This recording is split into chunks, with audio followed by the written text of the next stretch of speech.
Olá, sejam bem-vindos ao podcast do SEIB Ensino e Pesquisa, onde a gente vai bater um papo sobre temas relevantes para a carreira médica.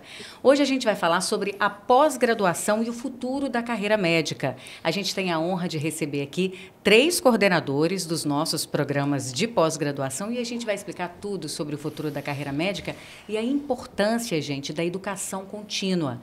Eu sou Cris Rubner, jornalista e entrevistadora dessa noite. Vou apresentar rapidamente os nossos convidados. Dr. Fábio Filgueiras está aqui com a gente, Dr. Fábio Moraes também está aqui com a gente e o Dr. Jander Bairral. E para a gente começar esse bate-papo, eu já começo com o Dr. Fábio, que está aqui do meu lado. Conta para a gente um pouquinho, Dr. Fábio, dessa trajetória, né, da sua história na profissão, na carreira médica. Seja bem-vindo. Obrigado, boa noite. Então, sou o Fábio Filgueiras. Eu sou especialista em gastroenterologia e endoscopia digestiva pela Beneficência Portuguesa de São Paulo. Fiz uma pós-graduação em doenças funcionais do aparelho digestivo e manometria. Então, eu passei esse tempo em São Paulo e depois vim atuar em Juiz de Fora, aqui na Gastrocenter. Faço colonoscopia, endoscopia, faço manometria esofágica e anoretal e também o teste respiratório para intolerâncias alimentares. Então, esses são os meus segmentos. E o Dr. Fábio Moraes também está aqui com a gente. Compartilhe um pouquinho aí da sua área de atuação, da sua importante história aí na carreira da medicina. Boa noite a todos. Eu me formei aqui em Juiz de Fora, depois fui para São Paulo, onde eu fiz gastroenterologia na Beneficência Portuguesa. Depois eu segui para o Hospital 9 de Julho, onde eu fiz endoscopia. E depois eu continuei lá mais um ano fazendo vias biliares. Então, hoje eu faço endoscopia, colonoscopia, CPRE e ecoendoscopia. Dr. Jander Bairral vai compartilhar com a gente um pouquinho também da sua experiência, né, doutor? Bem-vindo. Obrigado, Cris. Boa noite a todos. Boa noite aos Fábios. Eu sou mais antigo da roda, né? Eu me formei aqui em Juiz de Fora, fiz residência em cirurgia geral na Santa Casa, aqui em Juiz de Fora. Depois eu fui para o Rio de Janeiro, na UERJ, onde eu fiz coloproctologia no Hospital Pedro Ernesto. E na pós-graduação e a área que eu atuo também eu faço colonoscopia, mas eu, como pela minha especialidade, é uma especialidade cirúrgica, eu sou cirurgião e também faço o exame de colonoscopia. Bom, 3 grandes histórias, 3 grandes carreiras e muita experiência para compartilhar aqui com a gente, né?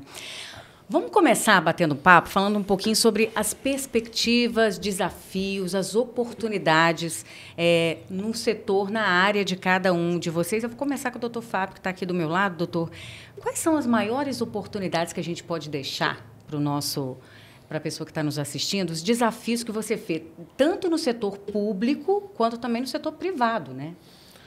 A endoscopia digestiva é uma área de grandes oportunidades, né? Hoje, né, já se fala assim da cirurgia através da endoscopia. Então, por endoscopia e colonoscopia, né, já está se acessando os órgãos internos, né? O que antes era só por abertura externa, né? Agora estão fazendo tudo por endoscopia. Então, é uma área que cresce muito, né? Com toda a tecnologia e ela tem, e por isso, ganhando bastante espaço no mercado. Agora, esses avanços tecnológicos, a gente vê diariamente as descobertas, a inovação tecnológica na área da medicina. De que forma, doutor Fábio, esses avanços tecnológicos estão impactando também no dia a dia? Sem dúvida. Hoje em dia, a gente, né, tem a inteligência artificial que é usada nos telefones, nos aparelhos, em tudo praticamente, né? E na medicina, de uma forma geral, não é diferente. E na endoscopia também acontece isso. Hoje em dia a gente já tem processadoras que utilizam a inteligência artificial e ajuda a detectar lesões que são suspeitas. Então, com certeza, a inovação tem ajudado bastante cada vez mais. O doutor Jander está com a gente aqui também, doutor. Eu queria saber do senhor, assim, que mudanças o senhor prevê no futuro próximo para essa área de atuação que o senhor vem desempenhando ao longo desses anos na área da medicina? Eu já venho há mais tempo, então a gente acaba presenciando mudanças. Eu cheguei a fazer exame no aparelho que você era um monocular, você olhava para o aparelho com vídeo, né, a qualidade cada vez maior e, sem dúvida nenhuma, o que o Fábio Rosa comentou, eu acho que a inteligência artificial que já chegou, já é uma realidade, né, dentro da endoscopia, especialmente na colonoscopia, que é a área que eu atuo, e na detecção de lesões precoces, lesões que poderiam ser pré-cancerígenas. Eu acho que isso a gente tem um amplo campo ainda para crescer. A gente não sabe até quando isso vai, porque a cada dia nós somos surpreendidos com novidades, mas, sem dúvida nenhuma, a inteligência artificial vai mudar toda essa nossa realidade, e o que o Fábio comentou a respeito de lesões, que há pouco tempo nós operávamos e, hoje em dia, já não se opera, já se faz a cirurgia endoscópica, são verdadeiras cirurgias que são feitas e que muda a realidade e a qualidade do atendimento também. Ainda falando sobre a inovação tecnológica, é super interessante os profissionais, os médicos também se adaptarem a essa nova realidade e cada vez mais estudarem essa realidade, né? Até porque daqui para frente a gente está cada vez mais falando sobre cirurgia robótica, inovação tecnológica, e isso já faz parte também dessa mudança também de pensamento acadêmico, né? Com certeza. Teve uma palestra recente que do Lix, um profissional renomado na nossa área, e ele falou do uso da inteligência artificial no ensino da colonoscopia. Então, o aluno vai com o aparelho e aí o robô já identifica onde que ele está dando volta e para que lugar que ele tem que virar o aparelho, né? Então, assim, eu acho que para a gente que faz a colonoscopia, é um exame muito gratificante, porque é um exame que ele tem algum grau de dificuldade e a gente consegue resolver aquilo. E isso, de certa forma, a inteligência artificial vem aí para facilitar esse ensino, né, e para tornar ele mais acessível, né, o que requer que nós nos especializemos cada vez mais para criar esse diferencial. Doutor Janderson, quer complementar alguma coisa nesse sentido? Na verdade, assim, o ensino é um desafio, né? Porque a realização do exame é um desafio, você aprende e, a partir dali, você reproduzir aquilo que você está aprendendo. Tudo isso é uma capacitação constante e de um desafio para nós, por exemplo, nós três, viemos muito da área operacional, de trabalhar com pacientes, somos desafiados no ensino, né? Nós já formamos a primeira turma em colonoscopia, os primeiros alunos já se formaram, é gratificante ver o que eles saem daqui já capacitados, alguns já estão realizando exames, um está inaugurando a sua clínica recente, postou. Então, esse desafio hercúleo de ensinar e as tecnologias que vêm junto para que nós possamos ensinar aquilo também que é novo e para nós também aprendermos, porque se é novo, nós também estamos sendo desafiados a aprender para tentar reproduzir e tentar ensinar para todos esses alunos. Pois é, e já pegando o gancho do aprendizado, do ensinar, até os próprios professores que são, né, os nossos professores que estão aqui hoje também, a partir do momento que você ensina, você aprende ainda mais, né? E enfatizando, pegando esse gancho, enfatizar com a importância da pós-graduação, no caso do CEIB, ensino, que é o que a gente está conversando aqui hoje, desenvolvendo essas competências por meio do estudo e da prática também. E eu queria aproveitar, doutor Fábio, perguntar para o senhor quais habilidades, porque hoje em dia a gente fala muito de soft skills, de aprimoramento de conhecimento, de estudo, de novidades do que tem na área e o profissional cada vez mais correndo atrás daquilo. Quais as habilidades são essenciais para se destacar, por exemplo, na área que o senhor atua? Eu acho que na medicina como um todo, quanto na área, você precisa de persistência e comprometimento partir do momento que você tem essa persistência, esse comprometimento em aprender alguma coisa, né, e você entrar numa boa instituição que vai te dar todo o suporte para você desenvolver aquilo. Então, você tem persistência e você também ter pessoas com quem conversar. Isso é muito importante. Você tem um professor para consultar, você tem um médico da sua cidade, você tem esse network. Então, com persistência, o network, ou seja, um conhecimento continuado que você vai ter, você vai atingir grandes níveis de profissionalismo. Você precisa de ser profissional, né? E você precisa de outros profissionais te ajudando. Mostrar, eu acho que uma coisa muito importante na medicina e a medicina te faz isso, você é vulnerável, né? E você não pode esconder essa vulnerabilidade. E é por isso que você precisa de outros médicos te ajudando, você precisa de alguém para consultar, alguém para trocar uma ideia, e você ter persistência em aprender e estudar. Com base no que o Dr. Fábio Filgueiras falou, é uma construção de relacionamento também, né? Do professor com o aluno, do mestre com o aprendiz. E o Dr. Fábio, o senhor poderia me falar como é que a pós-graduação, por exemplo, no SEIB Ensino, ajuda também a desenvolver essas competências? Porque vocês são os educadores. E, às vezes, vocês conseguem identificar no aluno, poxa, esse aluno aqui tem essa expertise, né? E direcionar. Sem dúvida. A gente recebe vários alunos de várias localidades e cada um tem um perfil, cada um tem uma personalidade, né? E com isso a gente consegue ir lapidando cada um, né? E mostrando o que com a nossa experiência, que a gente já tem de alguns anos, então a gente mostra os caminhos mais fáceis, qual que deve ser o comportamento, o que você deve fazer, igual o Dr. Fábio falou, né, as dúvidas que os alunos trazem para a gente. Então, acho que o principal é isso, a gente consegue lapidar eles para que eles se tornem expert igual a gente se tornou depois. Doutor Jander, eu vou apertar o senhor um pouquinho. O senhor podia dar um exemplo para a gente, só para a gente deixar o nosso bate-papo cada vez mais prático, de como que o estudo e a prática influenciam no desempenho profissional? Sim, mas eu queria voltar um Claro. pouquinho nessa característica que o Fábio falou. Eu acho que, usando uma palavra que hoje a gente está usando muito, eu acho que talvez no aprendizado a resiliência seria a palavra mais chave, né? Porque o aluno que começa, ele precisa disso para poder continuar o seu aprendizado, né?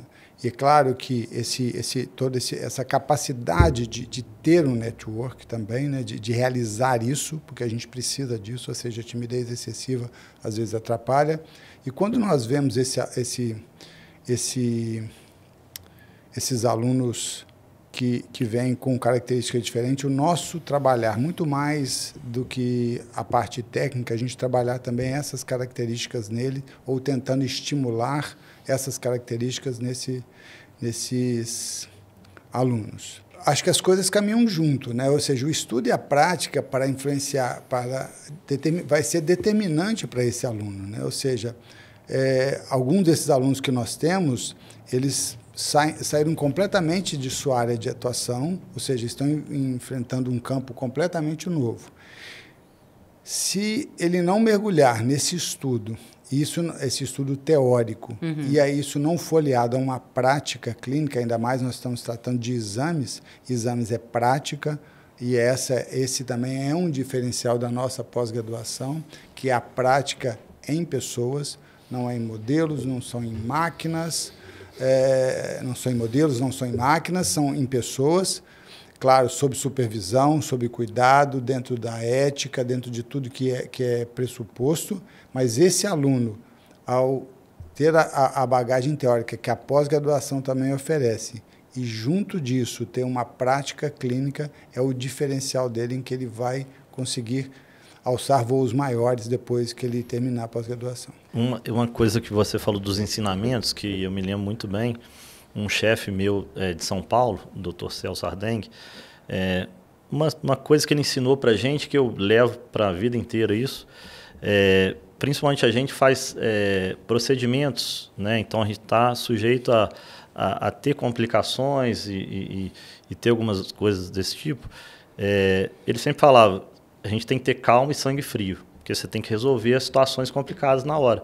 E isso é uma coisa que eu acho que assim, é fundamental, porque quem não está habituado com aquilo, né, os alunos, talvez, vai apavorar na hora de uma complicação, de uma coisa, e aí é o que o Fábio falou, a gente está ali do lado justamente para ensinar, e para quando ele tiver uma situação dessa pessoal, ele vai saber lidar da melhor maneira possível, né? Então, eles veem, esses ensinamentos são fundamentais. Eles veem em vocês uma ancoragem também, não só a forma de ensinar, né, que vocês são os professores, os mestres, os educadores, eles estão ali para aprender, mas eles também geram uma relação de confiança, né? Sim, vocês estão ali do lado, eles estão mais confiantes para desempenhar, né? Eu acho que isso que o Fábio falou é uma das coisas mais importantes, porque às vezes a gente faz uma pós para que o aluno saia, consiga realizar um exame. Mas é muito mais do que isso, né? Quando a gente tem experiência, a gente percebe que a preparação do exame, a segurança do exame não é muito mais importante, mas é tão importante quanto realizar o exame. Às vezes você vai fazer um procedimento, a preparação do procedimento é quase mais importante. Quando você tem uma complicação, os instrumentos que você tem na sala, isso é determinante para o sucesso daquela complicação. Então, você saber fazer o exame é uma coisa, agora você saber tudo que envolve, todas as complicações que envolvem aquele exame, é primordial, né? E a segurança do paciente, né? Acho que quando a gente é inexperiente, né, às vezes você vê lá uma lesão, vamos tirar, já pede a alça, pede já vai querendo logo tirar, e quando você vê, você não se preparou e aconteceu alguma coisa, aí a técnica vai buscar alguma coisa que está fora da sala, né? Então, exatamente, você aprender a lidar com a complicação e priorizar a segurança do paciente é importante. E você fez aquela pergunta que eu acho que do exemplo, né? E é o exemplo de aluno nosso que o Jander comentou, que saiu completamente da área. O cara, um infectologista, começou a fazer, e aí na época o Jander falava, pô, você vai ter que começar a aprender a jogar videogame, né? O Jander falava com ele, você vai ter que aprender aqui. E ele faz parte da primeira turma. E aí a gente olhava com um certo ceticismo se ele ia conseguir, né? Pensar, pô, normalmente você começa por endoscopia, depois vai para colono, e ele, surpreendentemente, ele conseguiu. É um aluno persistente, um aluno que escuta, que você está resiliente, e ele é experiente, né? Ele não é um aluno novo, né? Isso a maturidade dele conta completamente com o sucesso dele também, né? Não uma maturidade que você precisa de idade, é uma maturidade que você precisa de vivência, né? Eu me considero maduro, mas eu tenho tá 22 anos, tá tudo certo. Doutor Jander. Esse aluno que ele cita, né? Não há problema nenhum em dizer o nome dele, o Marcos, ele realmente, num primeiro momento, nos causou um pouco de estranheza, porque era completamente fora do ambiente do perfil. Mas eu brincava com ele, falei, Marcos, joga videogame para você aprender o que é direita, o que é esquerda, que é diferente. Isso é uma habilidade técnica que você precisa adquirir com o tempo. E o videogame... A coordenação motora ali, e o esquerdo e direito. E o Marcos nos surpreendeu para o bem, né? Ele já terminou e ainda que ele... Às vezes, claro, quando você está com um professor ao lado, é uma segurança. Quando você está sozinho, você tem que encarar, mas isso é natural de todos nós, todos passamos por isso, né? Nossa caminhada. E o Marcos, ele é o exemplo que eu uso para todos os outros alunos que chegam. Olha, se você está com dúvida se você vai conseguir sair daqui realizando exames, um bom profissional, se mire nele. Se mire nele, porque ele é nossa... estava no início conosco, se formou e nos surpreendeu para o bem e outros já estão no caminho dele. E o bacana é que vocês do lado de cá, vocês conseguem já ter essa visão. Olha, aquele tem uma característica semelhante a isso. Esse aqui, opa, vai se dar bem nisso aqui. E aí, com essa sensibilidade também do educador, vocês vão direcionando, né, esse aluno aí de uma forma carinhosa e amorosa também, né, que faz parte. Bom, vamos falar um pouquinho sobre a preparação profissional. Né? A gente vai orientar um pouquinho os médicos agora, os futuros médicos, para se prepararem para atuar em suas áreas, evitando aí qualquer acidente mais para frente, qualquer erro. Esse é o momento também, porque ninguém é perfeito. Acontecem erros e esse é um momento de acertos para a gente aprender em cima desses erros. Mas eu queria que vocês explicassem para a gente qual que é a diferença, porque para o leigo, a gente não sabe, por exemplo, qual que é a diferença da formação como residência, pós-graduação, cursos de aprimoramento. Quem está do outro lado fala assim, fulano é residente nessa área. Qual que é a diferença desses setores? Começa pelo Dr. Fábio. Então, a residência, ela normalmente é um programa que ela ocupa toda semana. Uhum. Então, a pessoa entra na residência, ela recebe uma bolsa e ela vai trabalhar ali de segunda a sexta, fora os plantões e sobreaviso, e ela fica naquele regime. Então, é um regime de aprendizado intensivo, né? E a pessoa fica 1, 2 anos naquilo, né? Então, ela realmente fica numa imersão naquele hospital, né? Vendo doentes. Então, é um aprendizado intensivo. A pós-graduação, né? Ela é voltada para médicos que estão trabalhando.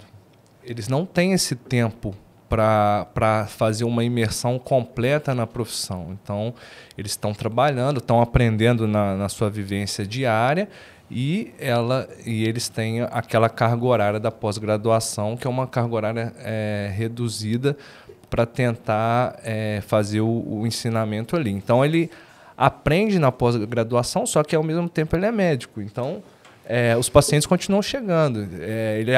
O que ele vê na pós-graduação, ele utiliza na prática ali. É uma coisa que acontece o tempo inteiro.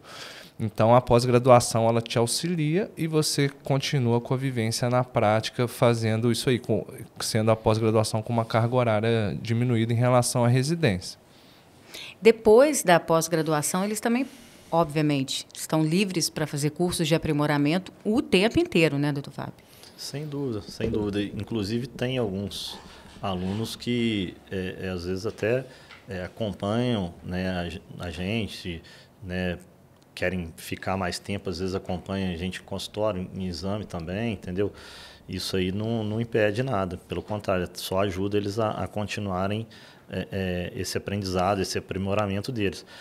Uma coisa importante que eu acho falar em relação à pós-graduação e residência é que a gente estava até conversando antes do podcast sobre as vagas, né? Então, assim, hoje em dia, o número de vagas para residência médica não supre o número de médicos que estão formando. Então, a pós-graduação também ajuda a suprir essa necessidade, né? Então, muitos médicos formando não tem aonde aprender, porque a residência tem poucas vagas, então também buscam a pós-graduação como uma forma de aprendizado também.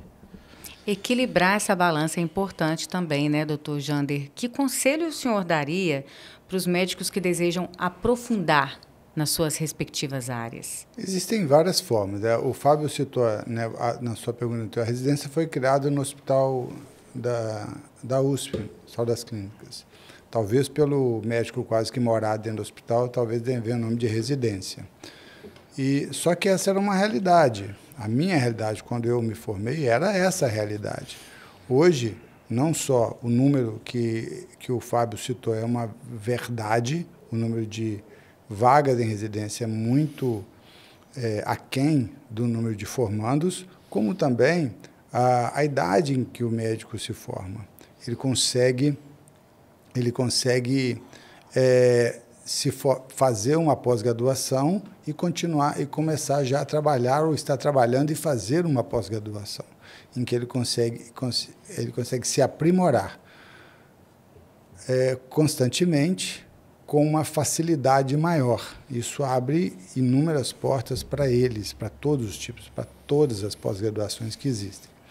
E se eu pudesse dar um conselho, não parar jamais. Eu acho que esse é o grande conselho, não parar, porque hoje, principalmente hoje em dia, com as inovações, nós falamos agora há pouco da inteligência artificial, isso é uma das inovações, o que ela vem trazendo em todo o seu bojo, né?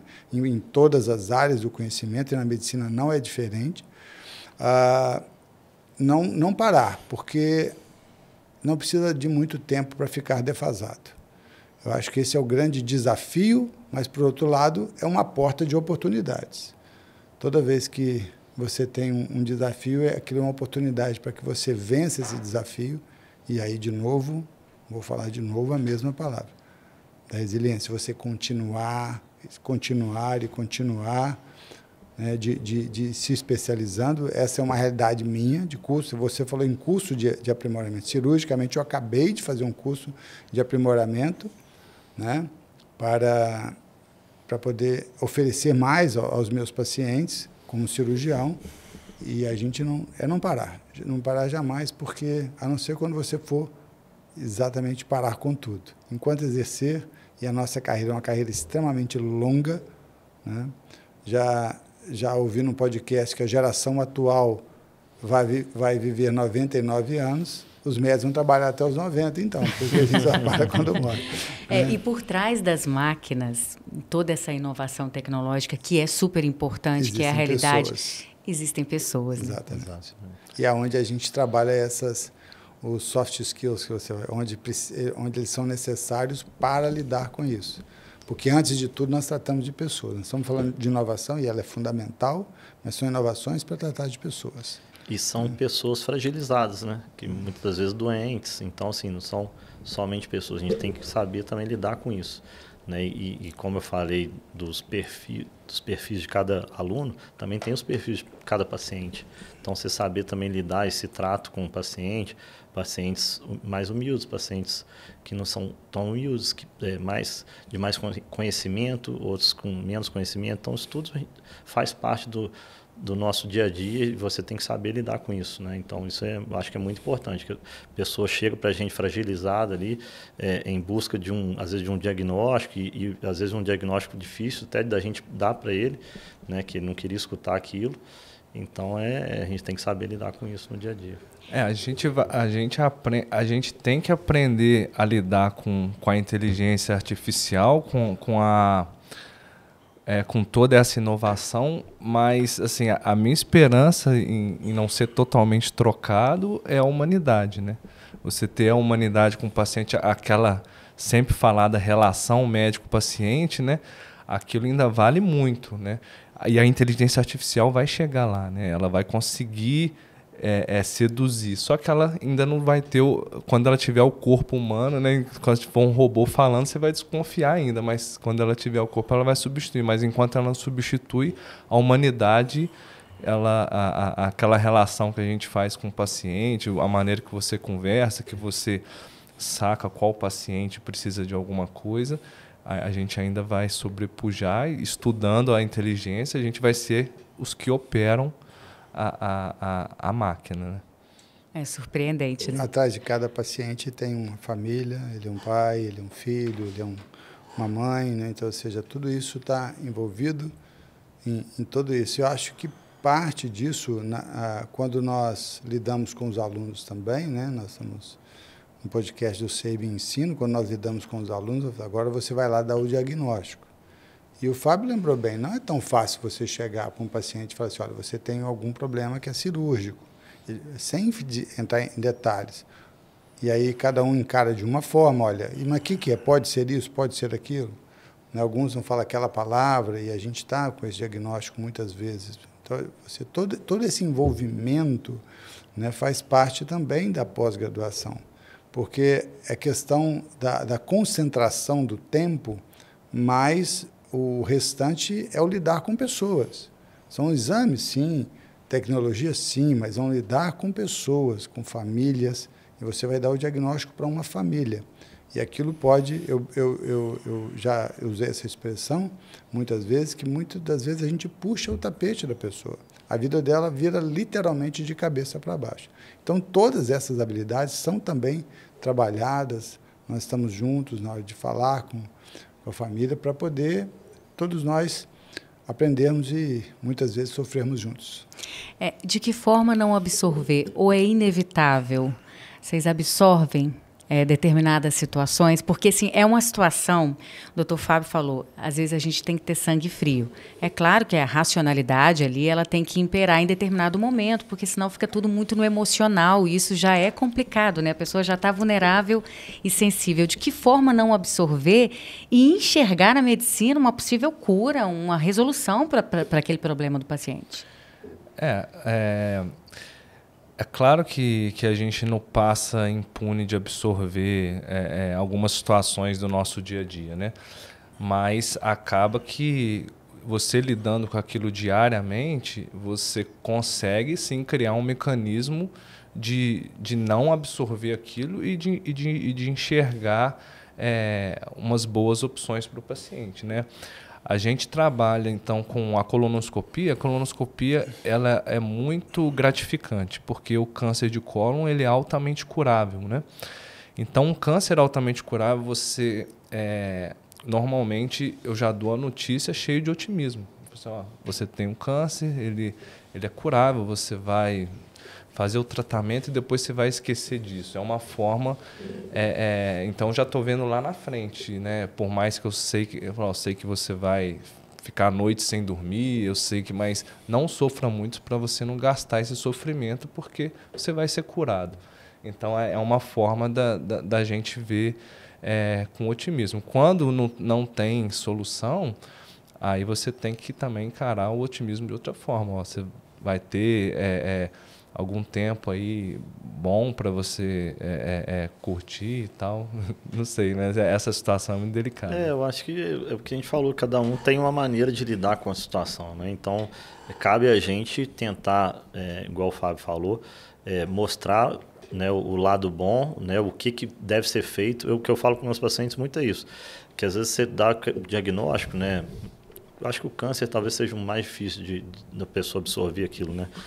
Então, quando ela toma esse susto, muitas vezes a pessoa paralisa e não sabe o que fazer. Então, cabe a gente mostrar para ela, a vida não acabou.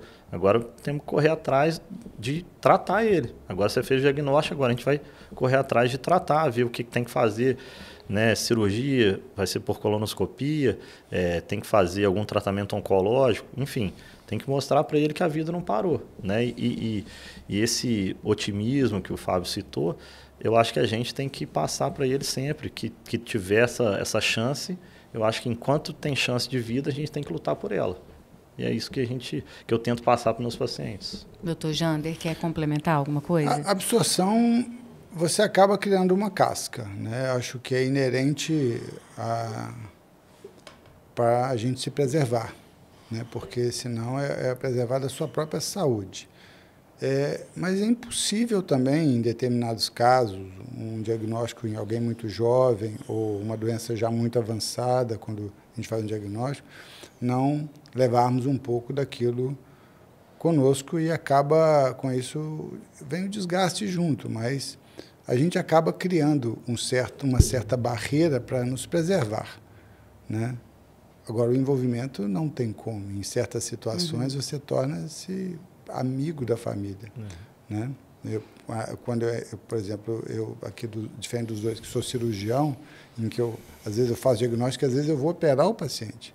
E eu vou caminhar com ele durante muito tempo, né?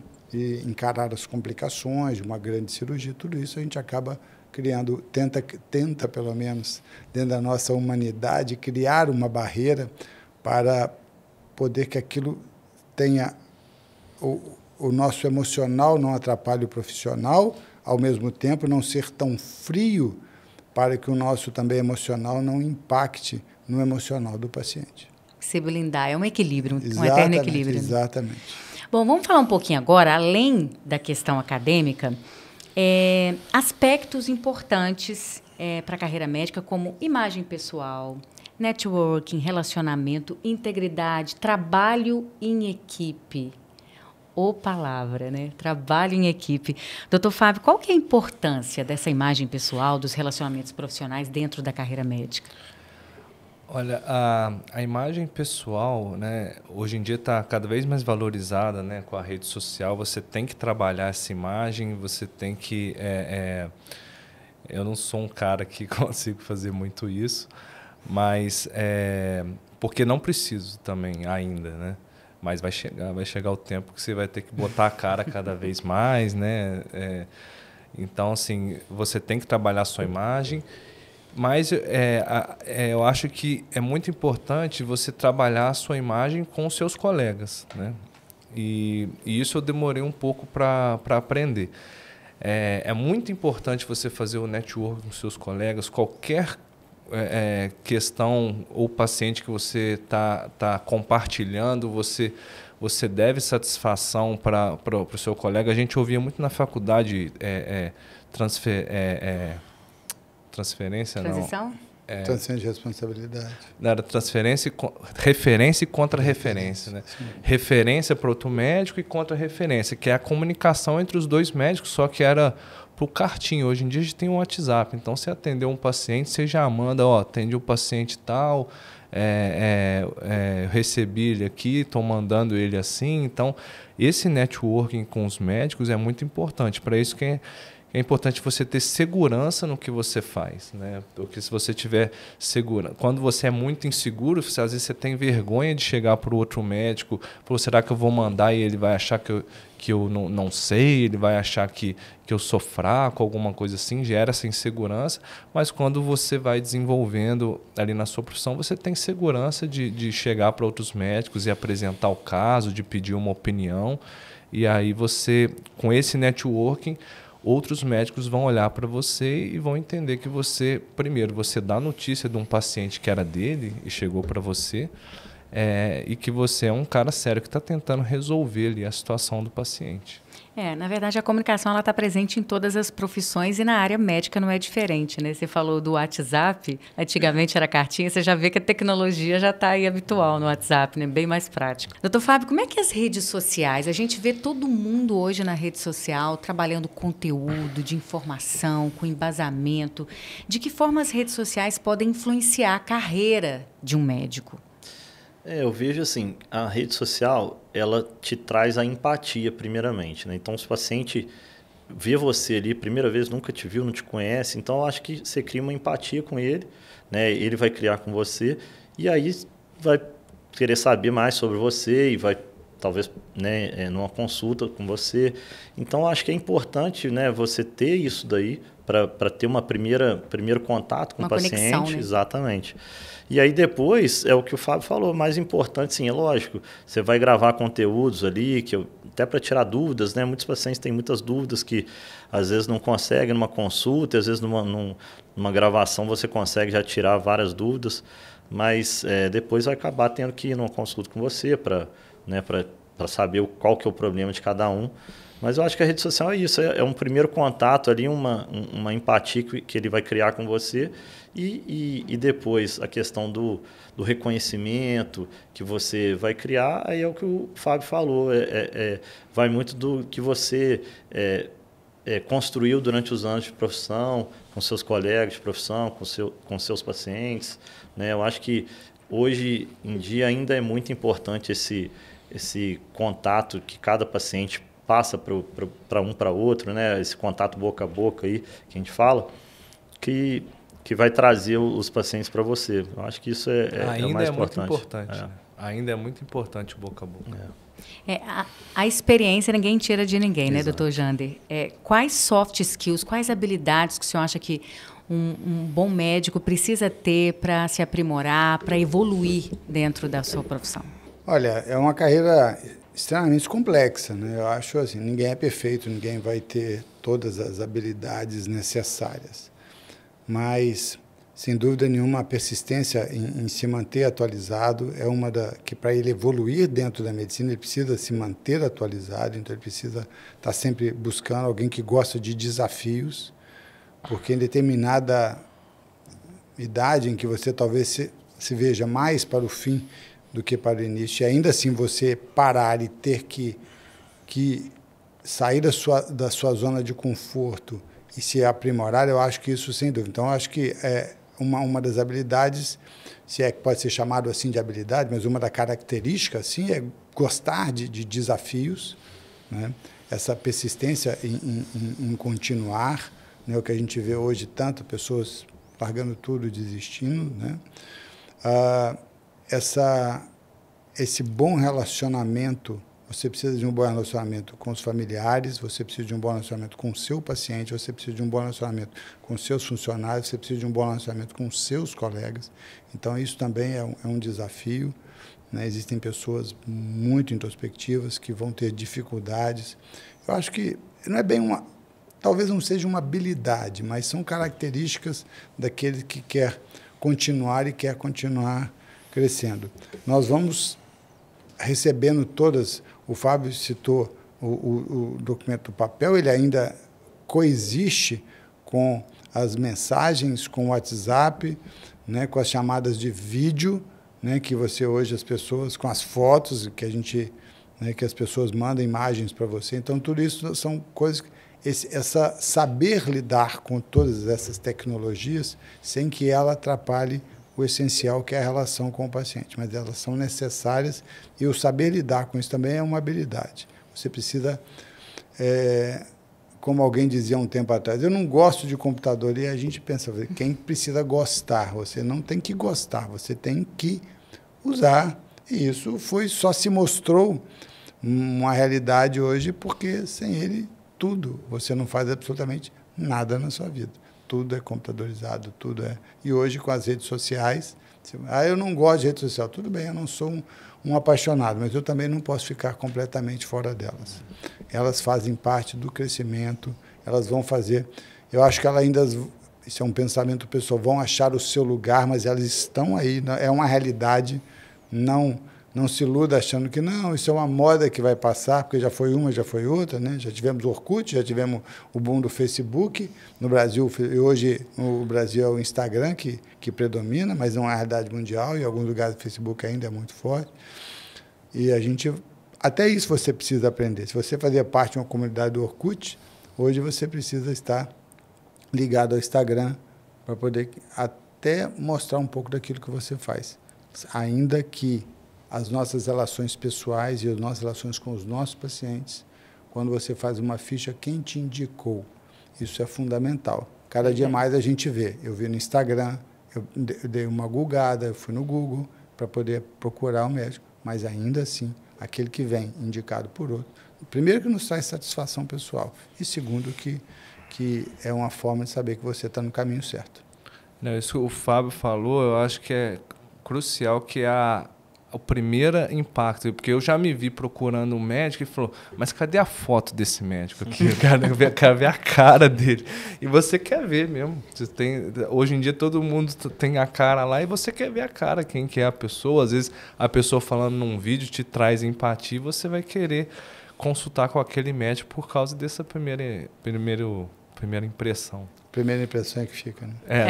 Aí depois você vai na consulta, né? O cara atrasa 1 hora. Acontece.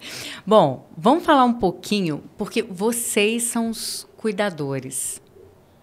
Popularmente, são os anjos da guarda. Mas de que forma vocês também cuidam da sua saúde, tanto física quanto mental, para continuar a manter essa proatividade, para continuar a manter essa energia, né, para desempenhar essa função tão difícil hoje em dia. Qual que é a sua válvula de escape, doutor Fábio? Você comentou se não gosta de rede social, tem que gostar, né? Tem paciente que fala assim, doutor Fábio, eu não gosto de exercício físico. Eu falei, tem uma solução fácil, é passar a gostar. Você tem que começar a gostar de exercício físico.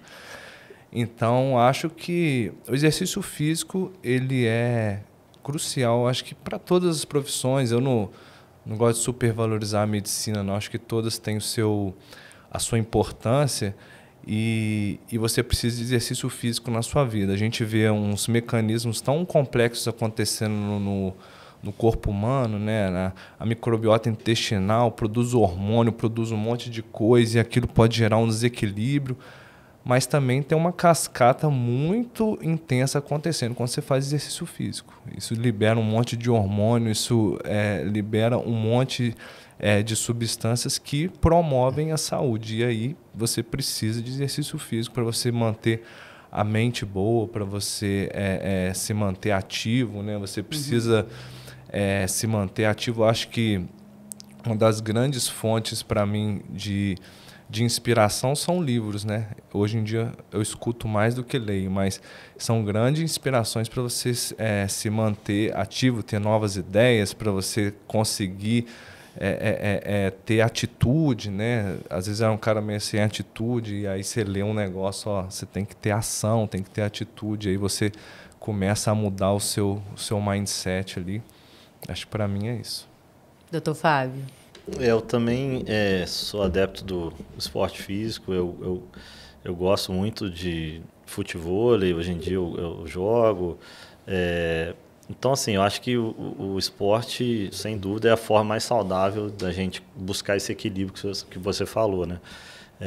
Então, eu sempre que eu tenho tempo, eu procuro fazer, mas eu acho que isso é importante também. A gente igual tem muitos pacientes que falam isso também, não tem tempo. Mas você tem que criar esse tempo, entendeu? Você tem que fazer esse tempo. Você tem que programar, né, organizar a sua rotina para você criar esse tempo. Porque senão você adoece, né? Essa é a grande realidade. Eu lembro que em São Paulo eu tinha uma rotina muito pesada e um dia eu achei que eu estava infartando de trabalhar demais. Fui no hospital achando que estava com algum problema cardíaco e cheguei lá, estava tudo bem. E o médico falou, isso é estresse. E na mesma hora eu mudei minha rotina, criei esse tempo para eu fazer exercício, jogar bola. Então, assim, é isso. A gente tem que criar esse tempo, né? Não ter tempo não é desculpa, não. Tem que ter a prioridade. O doutor Jander, nos bastidores, a gente estava conversando e ele compartilhou com a gente uma prática pessoal que ele mantém esse equilíbrio, né, na saúde, tanto física quanto mental, porque quando melhora a saúde física, naturalmente a mental vai junto, né, doutor? Qual que seria a sua prática? Então, antes da prática, eu queria dizer que todo infartado, o dia dele tem 25 horas.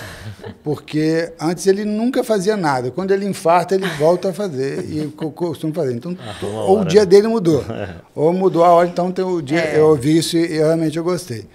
Na verdade, ele falou de atividade física, isso acho que é primordial, né? Primeiro, para a nossa saúde, nós estamos cuidando de saúde, nós precisamos manter a nossa saúde. E para ser a nossa válvula de escape de todo esse estresse, de toda essa coisa. Eu ando de bicicleta, né? Eu pedalo já há alguns anos. Eu costumo, já que você citou o bastidor, eu falei assim, pré-pandemia, então fui bem antes. Já tem uns 18 a 20 anos que eu pedalo com uma certa regularidade. E a gente sempre acha que pedala menos do que a gente gostaria, né? Mas eu faço o meu tempo. Aí é mais cedo, eu acordo mais cedo para poder conseguir pedalar antes do trabalho, no fim de semana. A gente acaba educando, além de musculação que eu faço, que também é essencial para poder manter. Mas, sem dúvida nenhuma, a bicicleta é a minha válvula de escape para poder, de todo esse estresse, de toda essa correria, e também para manter de saúde, né? Eu perdi meu pai muito cedo, infartado, e aí a gente sempre tem esse medo, né, dessas coisas, e é uma das formas de nós nos mantermos saudáveis, física e mentalmente. Né? Inúmeros os benefícios, né? E o dia que não faz, sente falta. O corpo pede para você fazer. Eu falo com meus pacientes, pode me falar qualquer doença aí que fator de prevenção é exercício físico. Você pode falar qualquer uma, enxaqueca, depressão, câncer de intestino, câncer de pulmão, infarto, diabetes. Atividade física vai estar em todas. Então, não tem como. Bom, a gente vai falar um pouquinho agora sobre o futuro da carreira médica. Explorar as visões que vocês têm. Eu já vou começar com o doutor Fábio. De que forma, doutor, o senhor se vê daqui a 10 anos? Tipo, nós estamos em 2024. Como eu me vejo em 2034? 2034, operando um robô. Não, eu realmente penso sobre isso. Eu penso se eu ainda vou fazer o exame de endoscopia de colono ou se vai ser vai funcionar por si só, se vai ser um robô que vai fazer, né? Ou se a pessoa vai ser um técnico que vai introduzir o tubo e a inteligência artificial vai identificando tudo pelo caminho, né? Eu acho que 10 anos é cedo para isso, né? Acho que ainda vou estar fazendo os exames, mas em 10 anos eu me vejo ainda atendendo, porque eu acho que atender me satisfaz, mas eu sempre gostei muito, né, de atender, de ter eu tenho uma sensibilidade aflorada, só que atender desgasta. Essa questão de o contato humano desgasta. E aí vem essa parte do exame, que é uma parte de que você tem uma resolução rápida, né? Você tira uma lesão do paciente, você está curado, né? Aquilo ali de imediato. E isso desgasta menos do que a relação humana. Eu acho que em 10 anos eu vou estar ainda fazendo exames, só que mais invasivos. Eu pretendo, né, ir me aprimorando e me diferenciando dentro da área da endoscopia para responder, né, a tudo que a endoscopia traz. Porque a endoscopia ela é um campo gigante, né? Nós não vamos mais cortar o paciente, tudo vai ser pela boca, né? Ou pelo ânus, você vai conseguir ter acesso a todo o corpo sem nenhum tipo de corte. Então, acho que sendo esse o futuro, é continuar me aprimorando para usufruir de toda a tecnologia que vai vir junto da endoscopia. E eu acho que sim, o atendimento ambulatorial ainda vai estar lá, pessoas precisando de conversar um pouquinho. Não vai passar. Doutor Fábio, quais são as preparações hoje que o senhor está fazendo para sua carreira médica? Tem algum curso atualizado, recente, como o doutor Barral fez recentemente, um que ele citou? Como é que está? Não, sem dúvida, a gente tem que estar sempre se atualizando, né? Eu fiz um curso na área, como eu falei, né? Eu atuo na endoscopia, na ecoendoscopia também. Eu fiz um curso de ecoendoscopia recente em São Paulo. Então, assim, eu acho que a gente tem que estar sempre atualizando, né? Para buscar o melhor para o paciente e para a gente também, né? É o que os colegas falaram anteriormente. Se você não se atualiza, vai ter outra pessoa mais atual então, assim, eu acho que você tem que se atualizar, é sua obrigação, se você quer fazer uma medicina boa, né, para o paciente. Então, não tem outra forma que não seja sempre atualizando, sempre se aprimorando e buscando o melhor, tanto para você quanto para o paciente. Doutor Barral, como é que o senhor se vê daqui a 10 anos? Eu sou mais velho dos três, né? Mas eu ainda pretendo, né? Ainda pretendo estar atuando, né? E é claro que, à medida que você vai envelhecendo, você procura áreas também que te dê um conforto melhor, um estresse menor, apesar dele ser inerente à nossa especialidade, inerente, na verdade, aos nossos tempos, né? O estresse, eu acho que faz parte da nossa vida. Mas, talvez, porque é até difícil nós imaginarmos qual seria a evolução, né? Nós estamos falando da inteligência artificial, especialmente nos exames, em que aparelhos ainda precisam de nós para que conduzam os endoscópios, para que ele nos ajude a identificar determinadas lesões. Talvez, daqui a pouco, eles vão começar a trabalhar sozinhos, ou talvez nós vamos fazer exames somente terapêuticos, ou seja, algum aparelho vai fazer um exame diagnóstico, existe um pólipo, existe uma lesão, existe alguma coisa, e você vai atuar. Existem pessoas que fazem isso, mas recebem de outras pessoas. Talvez daqui a pouco nós vamos receber de robôs. Olha, o robô não vai conseguir fazer essa habilidade, ele vai precisar de você. Então, assim, é difícil nós imaginarmos. Eu ainda pretendo estar atuando, né? Como eu disse, eu acabei de fazer um curso, não é ligado à endoscopia, mas é ligado à parte cirúrgica, e isso demanda tempo ainda, né? É um curso para fazer cirurgia laser, né? Que dentro da minha área, apesar do laser ter chegado no Brasil em 89, em termos de cirúrgico, em termos de atuação médica, né? Mais ou menos 89, Pelo menos foi o que os professores disseram, mas a minha área ele tem 7, não tem 10 anos ainda de atuação. Então, ainda caminha devagar e a gente tenta novas tecnologias para oferecer o melhor ao paciente. Eu acho que isso vai ser um constante na nossa vida. Acho que no dia que eu parar, eu vou acabar ficando tal... E com a velocidade que as coisas acontecem hoje, você fica obsoleto com muita rapidez. Não tem como. E complementando isso que eu falei, uma coisa, né, que junta essa questão da tecnologia é que hoje a gente consegue participar, assistir congressos em outro lugar do mundo aqui. Então, isso também ajuda muito a gente se atualizar, né? Então, eu adoro assistir, né, às vezes, congressos que são até longos, duram mais de dias. Então, às vezes, quando eu tenho um tempo também, eu sempre assisto, para sempre também tá me atualizando. Eu acho que isso também é uma maneira legal de assistir. A pandemia fez isso, né? Essa forma híbrida de... Isso. Nós estamos... A pós-graduação, a parte teórica, ela é híbrida. Nós temos toda uma parte teórica online, né, ao vivo, mas online, fica gravado para os alunos que não podem ir naquele momento, né? E também depois a parte prática presencial. E tudo isso, nós estamos gravando um podcast.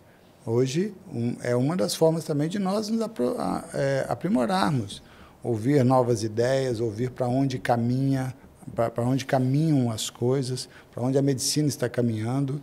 Né? São pessoas com outras expertises que nós não temos, que vão abrir os nossos olhos para enxergarmos também para onde estamos indo, né? Qual o caminho seguir, para saber. Né? Caminhos existem muitos, a gente precisa tentar acertar, nem sempre acertamos, mas tentar acertar a maior parte das vezes, e isso abre essa tecnologia da distância que a pandemia, você lembrou bem, a pandemia nos trouxe muito claramente, né, e popularizou, vamos dizer assim, né, todas as grandes, o Google, os grandes congressos, seminários, né? Não, mas assim, as empresas, o YouTube, do Bill Gates, todas criaram formas de salas de participação, porque não eram popularizados, porque não tinham tanto valor assim. Tem até aquela história do Zoom, né? Zoom. Acho que o Zoom surgiu, aí o pessoal viu que ia estourar, mas acho que tinha uma outra ação que também era do Zoom, o pessoal comprou a ação errada que subiu pra caramba, porque eles compraram a ação de outro Zoom errado, depois venderam e compraram do certo, porque o Zoom estourou por causa daquilo. Mas tem uma questão importante desse excesso, agora a gente tem um excesso de material na internet. Sim. E isso também deixa as pessoas perdidas, né? Então, assim, quando você vai montar uma aula, você vê que tem muito material. Pô, eu não preciso montar aula, o material está aí. Não, mas precisa de alguém para compilar esse material, para analisar esse material, para filtrar e falar, às vezes você até pega um vídeo no YouTube, fala, assiste esse vídeo aqui tá legal, para você ver. Tem aqui um artigo aqui e tal. Se não, também tem 1000 aulas, aí você vai lá ter uma aula de 1 hora, você senta lá para ver, não, essa aula não é boa, você vai trocar. Então, assim, a forma de você organizar o material que já existe é importante. Né? Eu mesmo tenho uma reunião, desde a época que eu morava em São Paulo, que ocorre toda terça-feira de manhã, e de gente do Brasil inteiro, que já passaram pelo serviço e hoje estão, né, espalhados pelo Brasil. E aí a gente assiste todo dia, toda terça-feira, 6 da manhã. E aí, quando não consegue, o professor coloca no YouTube lá, para depois também você pode assistir. Então, assim, são maneiras de você se atualizar e estar sempre aprendendo, né? Que eu acho que a gente sempre vai estar aprendendo. Não tem como você falar que já sabe tudo, né? Ninguém sabe tudo, enfim. E essa responsabilidade também de criar um conteúdo verídico, fundamentado, de ensino, embasado, porque a quantidade de informação que hoje circula na internet, de fake news também, é um risco muito grande. E aí a instituição de ensino vem para dar essa credibilidade e carimbar essa importância dessa responsabilidade, né? Com certeza.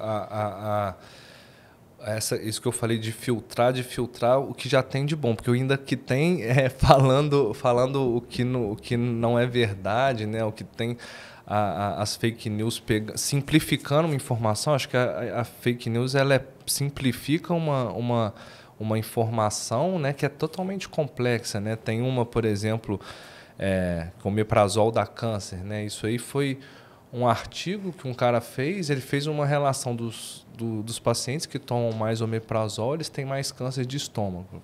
Mas é meio óbvio, se os caras tomam mais omeprazol, eles sentem alguma coisa do estômago.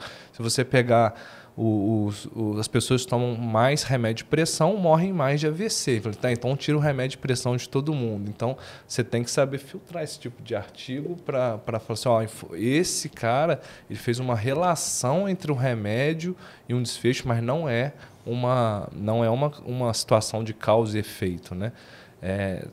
Precisa mesmo analisar isso. Eu acho que esse é o perigo para os pacientes, né? Então, por isso que a importância dos médicos, né, nosso no caso, é isso, de saber mostrar para o paciente que nem tudo que ele está vendo ali é real, né? Isso é o grande perigo da mídia aí, que a gente vê nas redes sociais, enfim, nas fake news. E quando a gente chancela uma instituição de ensino com credibilidade, com autoridade, como é o caso do SEIB Ensino, né, dessa ideia também inovadora das aulas online de forma híbrida, para trazer praticidade também para o aluno, né? A aula fica ali, se ele não conseguiu assistir ao vivo, ele vai fazer o horário dele, a rotina dele, para ele conseguir ter acesso a uma informação séria, de ensino, de aprendizado e de uma instituição que tem credibilidade. Isso também é uma chancela muito importante, né, doutor?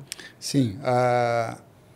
Além dela dar a oportunidade, nós falamos em aprimoração, né, em aprimoramento dos alunos, né? A gente tem alunos da Bahia, alunos de Manaus, alunos de São Paulo, de várias, agora estamos com alunos de Fortaleza, alunos do Brasil inteiro, ou seja, a chance a forma como o SEIB Ensino encontrou de fazer uma pós-graduação híbrida, em que as aulas teóricas são online e a prática presencial, ajuda demais e traz todo esse respaldo. Eu digo para alguns pacientes, quando eles, às vezes, trazem notícias que viram na internet, eu falo, olha, quando você for ver qualquer médico que falar, procure ver se esse médico está na sociedade dele, se ele está titulado na sociedade dele, para que ele possa trazer, porque são muitas questões individuais.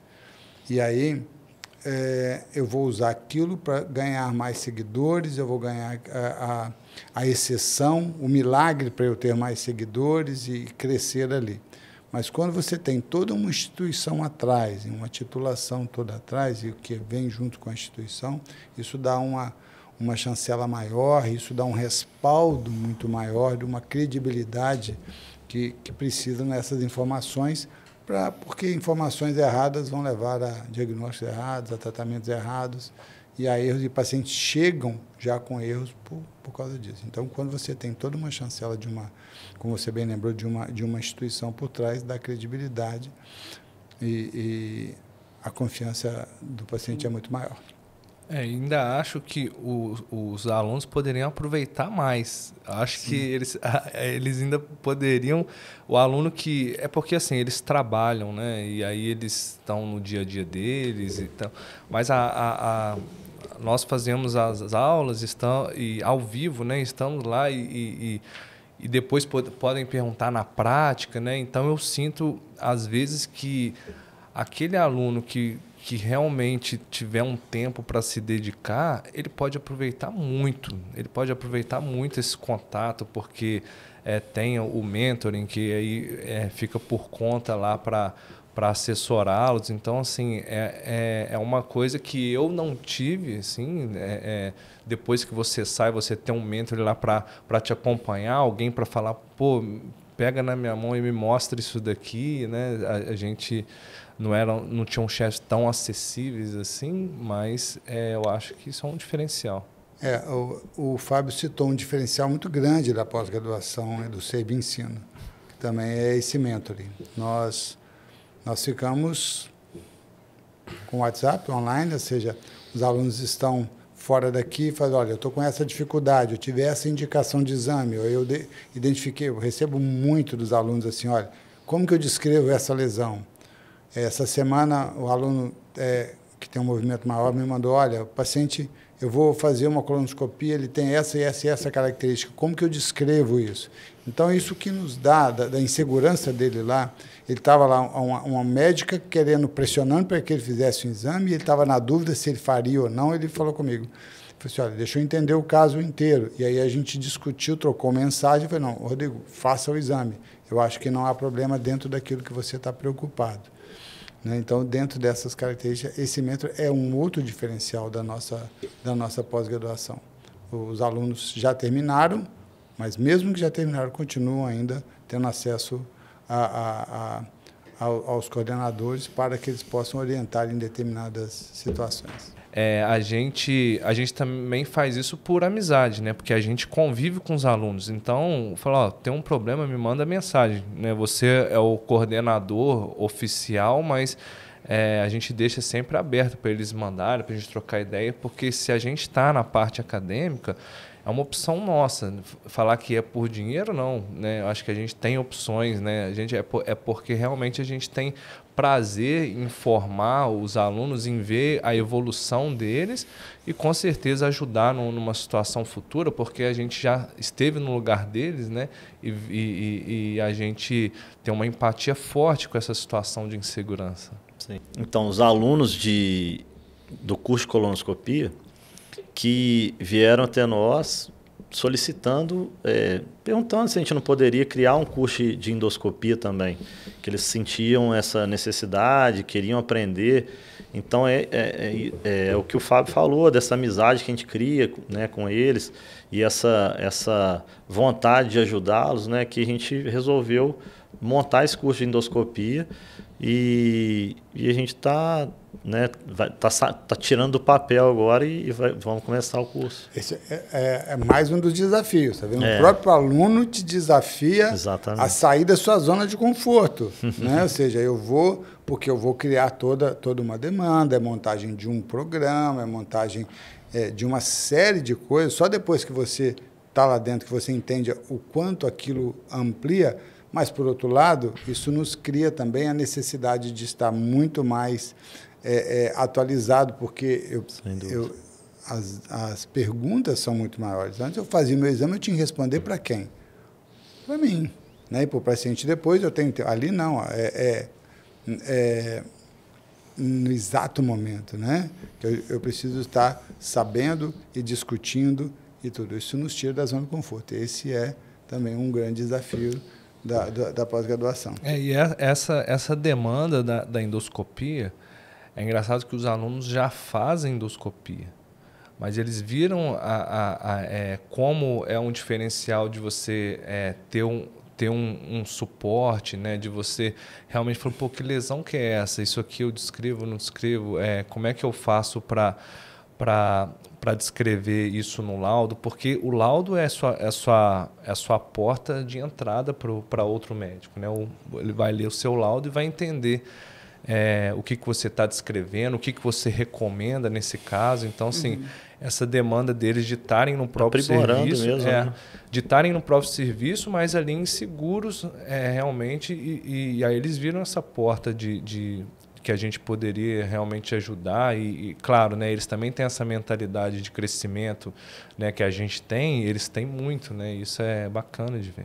E assim, a partir do momento que vocês ensinam, vocês como mestres, vocês aprendem ainda mais, que é isso que o Dr. Bairral falou, tira da zona de conforto e você aprende diariamente com os próprios alunos também, né? É uma forma de se manter atualizado e reciclado também. Sim, o tempo inteiro, porque você é desafiado o tempo inteiro pelos alunos.